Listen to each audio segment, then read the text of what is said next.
objectives for today is to determine a quadratic equation and to transform equation into standard form.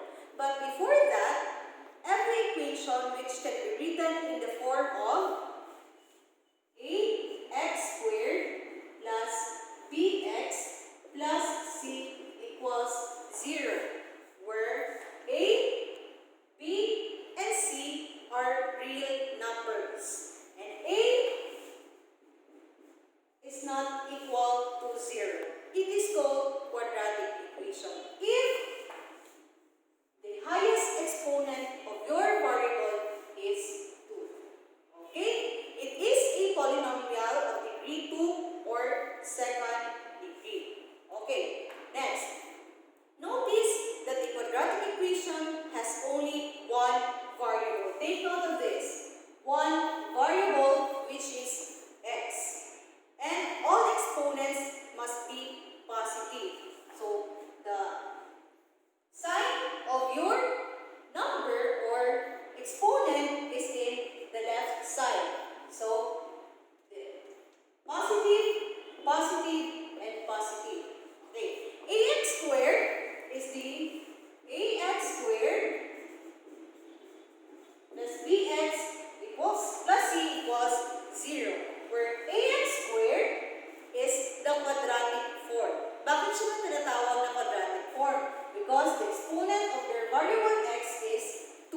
Quad, meaning 2. Next, bx is the linear term.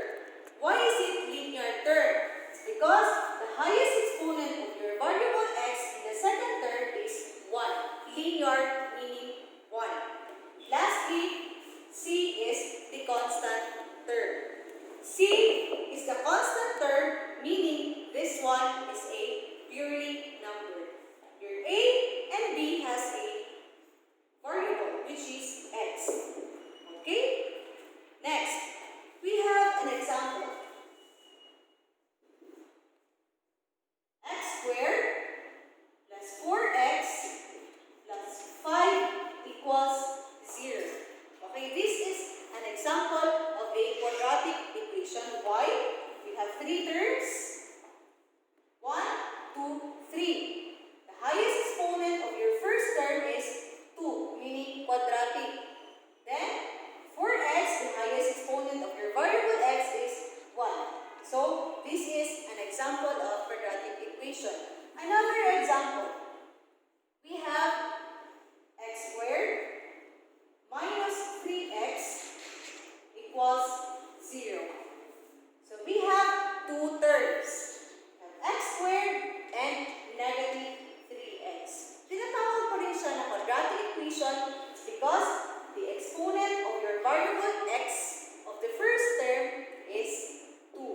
Now, we have a, b, and c. Okay, let's identify the real numbers, which are a, b, and c.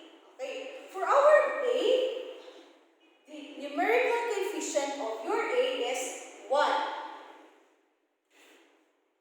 B, which is the second term.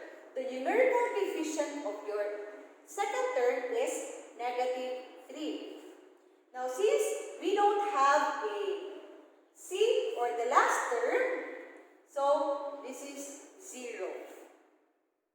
Okay? Our value of a is 1, b is negative 3, and c equals 0. But still, this is an example of a quadratic equation.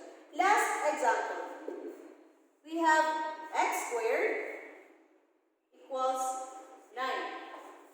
Okay. This is an example of quadratic equation because, again, the exponent of your variable x is 2. We have a, b, and c. So our a here is 1. B is 0. Okay? C is 9. Okay? Next. But if a is equal to 0, then the resulting equation is not quadratic, but linear equation. This is the reason for the restriction of a is not equal to 0. Okay, let's have an example. If quadratic equation contains 3 terms, it is called complete quadratic equation. Okay, let's have another example. Have x squared plus 3x plus 4 equals 0. Okay, it is called complete quadratic equation. Why? We have 3 terms. Okay, for the value of your a is 1. Understandable, the numerical coefficient of your x squared is 1. Then your b is 3 and your c is 4. So these are positive numbers. Another example. We have b squared minus 5b minus 10 equals 0. Still complete quadratic equation. Why? 3 terms. The value of your a here is 1. The value of your b is negative 5. And the value of your c is negative 10. Last example. We have 3y squared minus 6y minus 2 equals 0. Again, it is complete quadratic equation. Your a here is 3, positive 3. Your b is negative 6. And your c is negative 2. Okay. If the quadratic equation contains only 1 or 2 terms, where b equals 0 or c equals 0, or both b and c are 0, it is called incomplete quadratic equation. The example of that is, for number 4, 3x squared minus x equals 0. This is an example of quadratic equation but incomplete. Why? Because we have only 2 terms. Incomplete. Kanina, from numbers 1 to 3, quadratic equation but complete because we have 3 terms. Unlike, for example, number 4, quadratic equation but incomplete. Okay? The value of your a here is 3.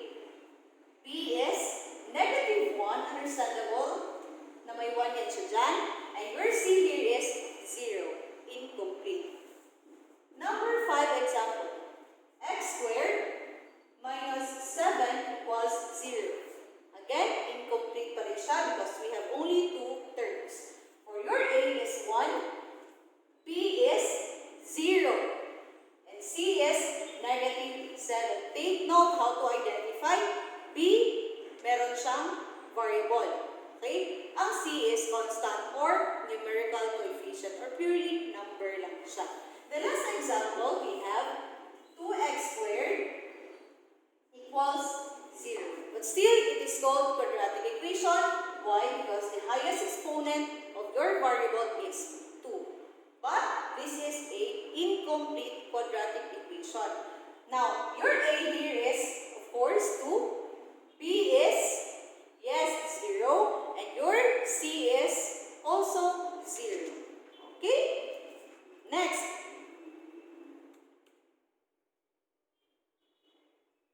How to identify the following equations if that is a quadratic?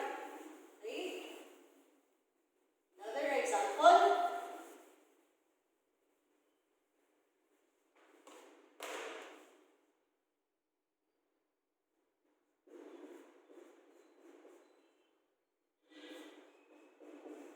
Number 7 example. 4x squared equals 0. Quadratic or not? Okay?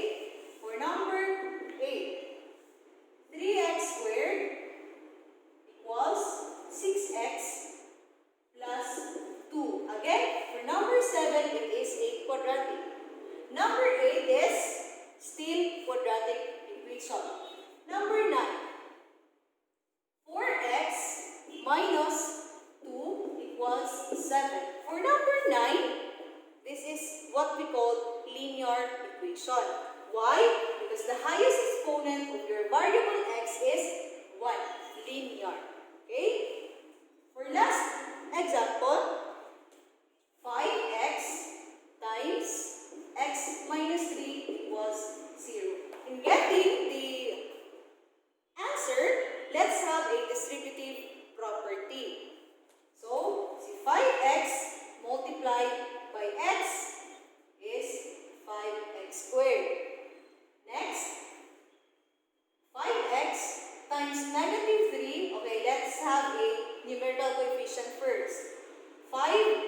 negative 3 is negative 15. And we have only x here, that's why x lang.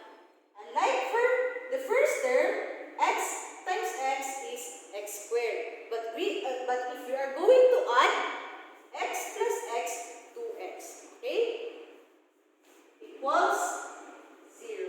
So we have quadratic equation 5x squared minus 15x equals 0. So this is incomplete quadratic equation. Why? The value of your a here is 5, b is negative 15. Take note, kasali ang ating sign. And your value of your c is